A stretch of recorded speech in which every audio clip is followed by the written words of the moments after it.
morning, good afternoon, and good evening to the Global Audience Assembly today. Welcome to a fresh chapter of the Turing Boundaryless Series. I'm your host, Leslie Salazar, Head of Social at Turin. And I'd like everybody to put their hands together for a very special guest that has joined me here today. So let's clap. Hello, welcome, Chul Kwon. How are you doing? Welcome, everyone. Thank you so much for welcoming me. I'm so excited to be here. So, okay, sure. Tell us a little bit, who are you? What do you do at Turin? Yeah, that's actually an amazing question, right? So I do so I'm a manager of product management at Turing, primarily focus on what we call developer products. So for us, developer products is for job seekers. So Turing, as you know, our mission statement is to unlock the world's untapped human potential. Yes. Yeah, and so the products we're developing are how do we let people know that this thing exists and they can reach their true potential by coming to Turing and be part of the platform so that they can find amazing jobs, grow their careers, and be part of a community. So that is the product that my team is developing. And but of course, it's a cross-functional role. So also work with the various teams at the company to make sure that we provide the best experience possible for the developers. So I hope this answered the question. Yeah, that was great. You're part of the group of product management here at Turin, and you've been building and developing amazing products with a team of other product managers and with a cross-functional team of 40 engineers, data scientists, and designers at Turin. I mean, how do you manage so many people? I mean, everyone is super motivated, and so I wouldn't say it's not about managing. It's about the helping the team serve our developers better. So I'm just serving as a glue and helping them. Well, let's go back to the past and let's know a little bit about what made Chul became the Chul that he is today. So I know that for the last 10 years, you've been working with other companies like ConsenSys, InterviewJet, and Citi, isn't it? Yeah. What experience did you bring from that to Turin? Yeah, that's a great question. So the generally it's the product management, but also it's about the how to like truly think about the what mission we're serving, and also build products to help the people that we want to help out under the mission statement. So it's been 10 years, and I think the biggest takeaway I've gotten is how to make that happen, do whatever it takes to make it happen, but also think about it from, how do you call it, the vision setting, creating teams, and helping people thrive, and by giving them resources so that we are getting to the serving the mission. So I think that has been a humbling journey in the past 10 years. And you mentioned something about the what is my biggest takeaway from there is that, it's not about, so I would say my career has been a series of failures and then learning from that.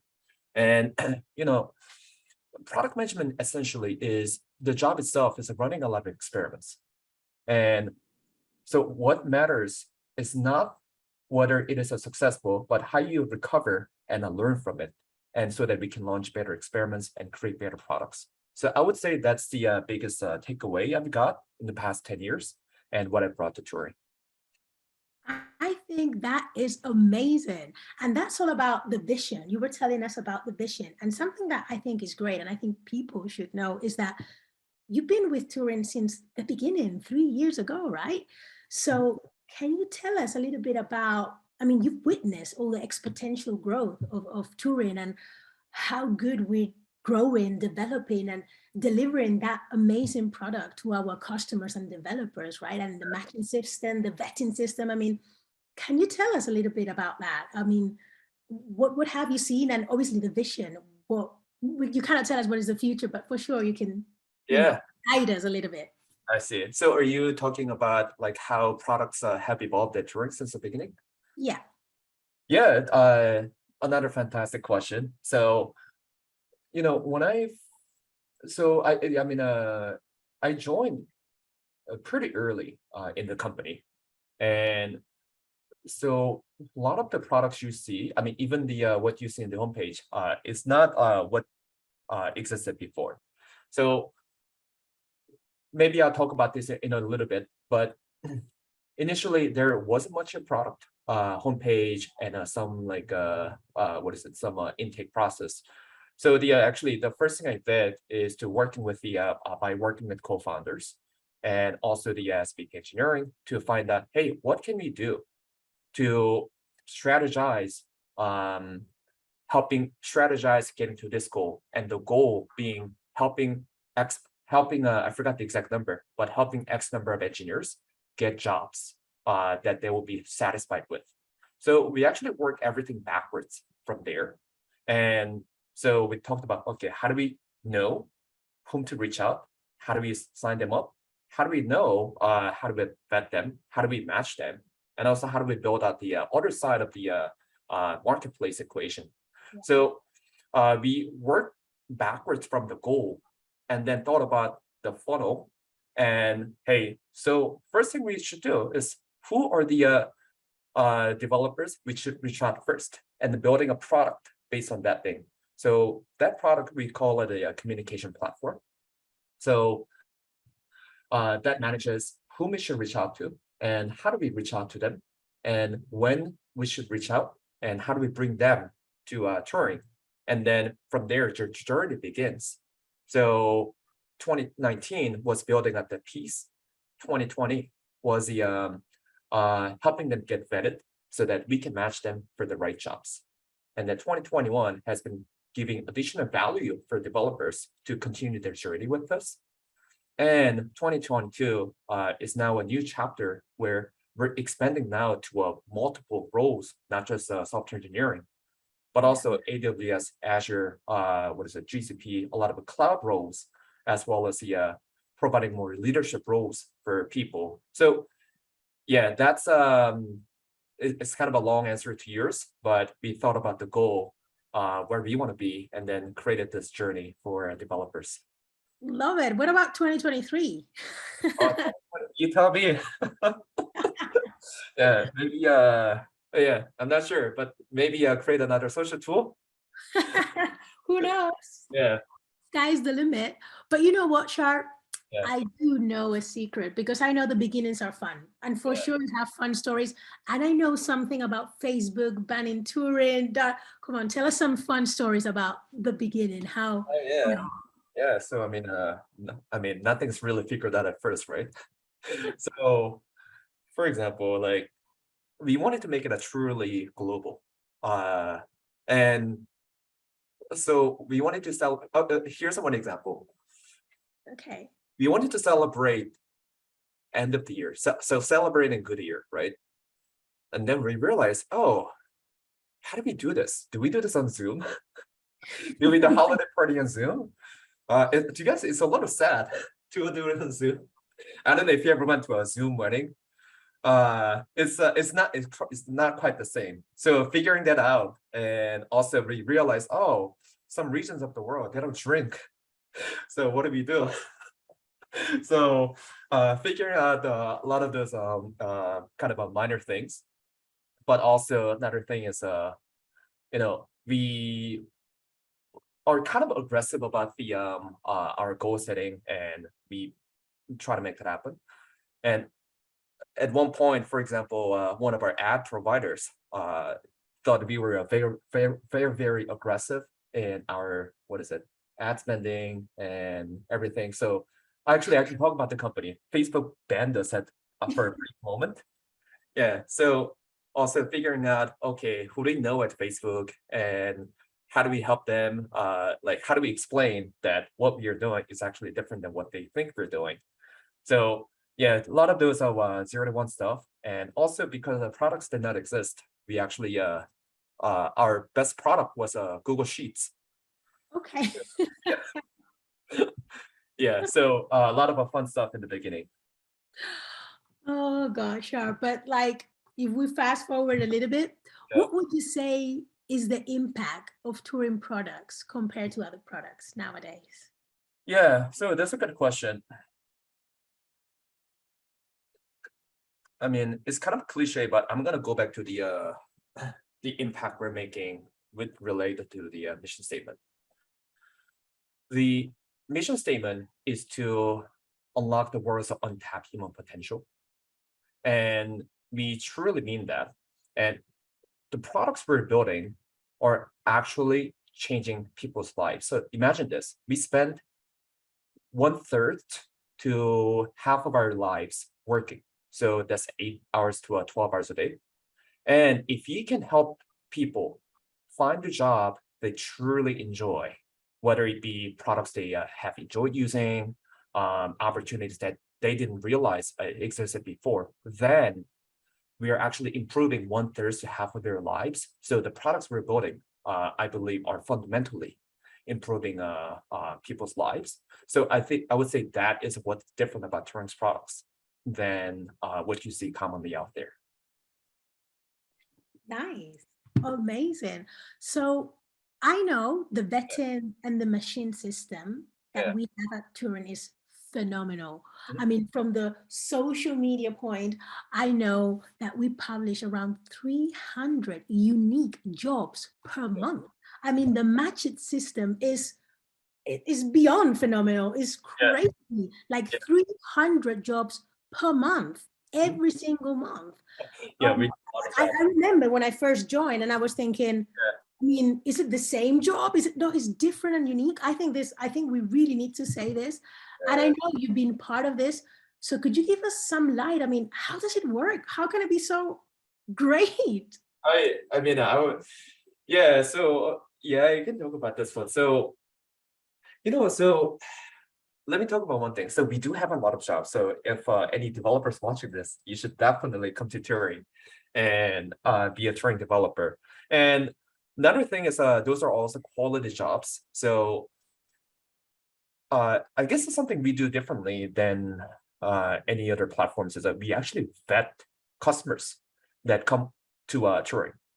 And part of that is we want Turing developers to be happy working because our success is actually aligned with the developer success. And our business model is we make money if our developers are truly happy working.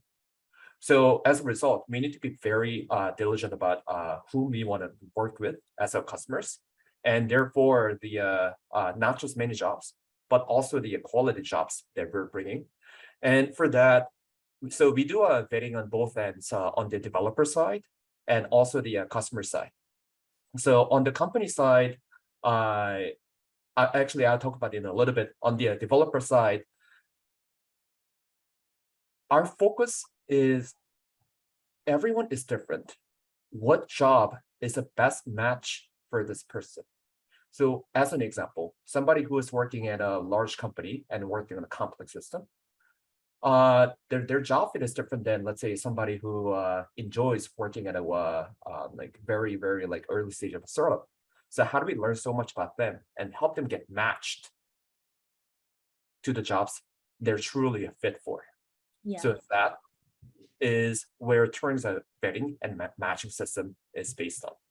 And also on the matching, we use an AI pretty heavily, especially ML part of it.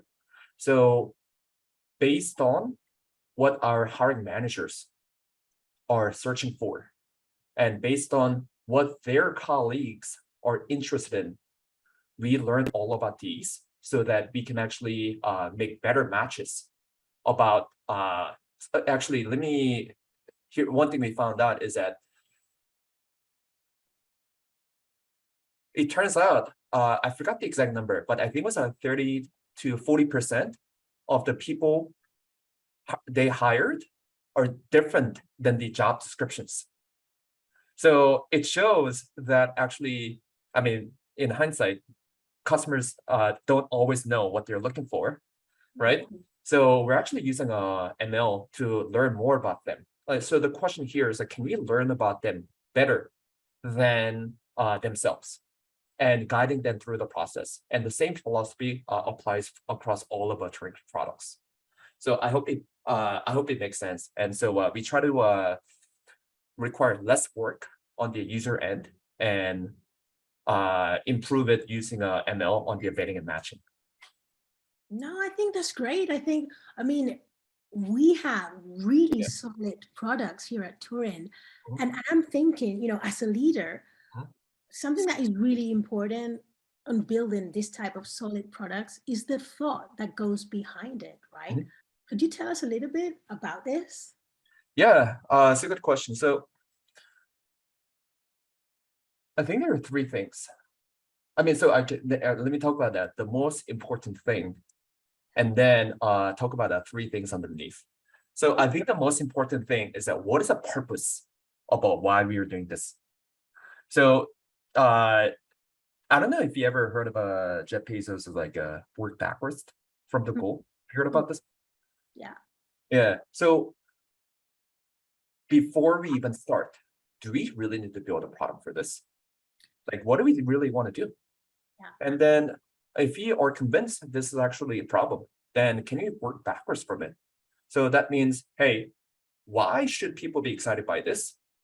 And how do we know this is an actual problem? Can we use the data to solve this one? Solve that this is an actual problem, and then work backwards. And we do and like, who do we serve? So we relentlessly we spend a lot of time actually talking with the actual users, getting data, also website usage data. So using that, we really need to understand where the problem is. The thing is, if we understand problems really well and we truly understand whom you're serving, then solution actually comes out very easily. So yeah, so Turing as a PMs spend a lot of time thinking about purpose and why this problem exists. Yeah. Yeah, so that we can better understand, and then solution actually is a very easy part in the end. And so, and then we actually use data to validate whether this problem has been solved, and then we iterate on it. So key point here is that why does it matter, and then working backwards from there, and using data to prove it's a problem, and then measure that we actually solved the problem. Oh my God, I think that is great. And I think we already mentioned it at the beginning, but I mean, how do you manage and ensure an effective communication between teams? I mean, because Yeah, obviously you work with the engineer teams, you work with 40 other PMs. I mean, and they're all globally distributed. And in yeah, this remote world, that to be honest, is not actually a problem with all the tools that we have right now. But how do you ensure an effective communication to build these solid products? yeah. That is a great question. So I think in the end, it comes down to one word: communication. In I think in modern large organization, whether people know it or not, communication is the biggest source of success slash failure. If people communicate, if people over communicate with each other, different teams and different teams that spread across the world, then collaboration is better. People are better aligned on what problems we're solving, whom you're truly serving, and how we are going to solve this problem. So all of this comes out of communication. Now, in the remote world, I think we should spend more time on written communication. And when I say that, uh, for example, I think PMs, I don't think it's a controversial statement. I think PMs should spend more time actually writing out their thoughts Mhm. instead of having meetings. Okay. And yeah, so by writing out, they get one, clarity of thoughts, and two, sometimes they realize, oh, this is actually a stupid idea. I don't want to work on this. Yeah. So it actually saves other people's time as a result. And three, people are able to look at this document and collaborate with each other.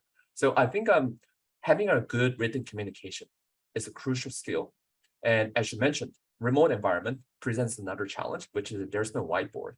But there are so many other tools like a Miro or Whimsical that we can all collaborate together, pitch ideas together, and make it a very collaborative process. So I think it comes down to how do you have really good over communication, but do it in a way that's a visual and written so that others can and invite others to contribute together. So I think that is the most important thing about making remote successful. So I hope it helps. Also, like if anybody has any suggestions, would love to hear. So I think there will be like comment section right on YouTube. So I'll be checking out as well. Yeah, no, but I think that's great. And it is true, right? I think communication is key. And I think it's everything. And I think it's a really beautiful way to more or less finish this conversation. So I could be here with you for ages.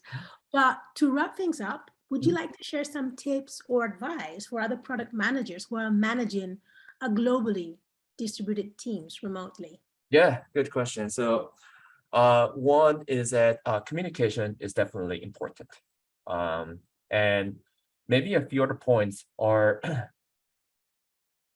building empathy with people in different cultures. So in the remote environment, I think what's really, really astonishing and remarkable is that this is a truly, I would say actually the first real time where everyone around the world is collaborating at this scale. And that means, so Turing actually, for example, has people from 170 different countries. And so understanding some cultural context they may have. And yeah, maybe so for example, when I'm writing, I should maybe not use a slang or jargon, and building empathy for people around the world. And so I think that goes a long way. And so, and lastly is always just celebrate together. I know that sometimes that time zones may not work out, but it's good to think about how do you celebrate, maybe spend 1 hour of a same time zone and celebrate together Yeah. the wins that we're having so that everyone knows the impact they're making. So I think remote work, is a truly wonderful thing. And we're in a space that has never been really thought of before. And so some people may say that remote is difficult for collaboration, but that's only because this is the first time we're doing it at this scale. And with the that over communication, empathy, and a celebrate together, I think the positive you're having is pretty unprecedented, and there are many tools to help us do that. So No, I think it's great. And I think it gives you the opportunity to work with amazing people from all around the globe. mhm. So I think you're like a little superhero making all these tools happen and amazing at Turin that actually makes the world a little bit smaller. So Shar, Yeah, thank you very much. Keep on doing all this thought process and keep thank you, on Leslie. building all these amazing solid products. Yeah, I mean, Leslie, I want to say also, thank you so much for making this time to really interact with the people all over the world. Really appreciate this one. And we also need to thank Selena and all the production people that are behind creating this YouTube and amazing Boundaryless series. So thank you very much, guys. See you in the next episode. Bye. Cool. Thank you.